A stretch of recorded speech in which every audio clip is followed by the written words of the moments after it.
এইটা হচ্ছে জমিটা আপনার চুয়াদ্দু, পুরো একবার স্কোয়ার আছে,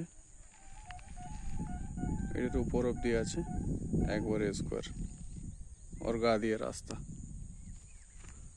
একদম সামনে পাহাড়ের সিনসিনারি।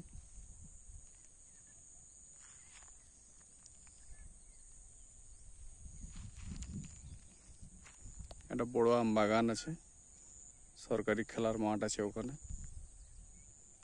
জমিটা যাতায়াতের জন্য রাস্তা আপনার এই পিঠে পড়বে, পাহাড়ের গা দিয়ে রাস্তা রয়েছে।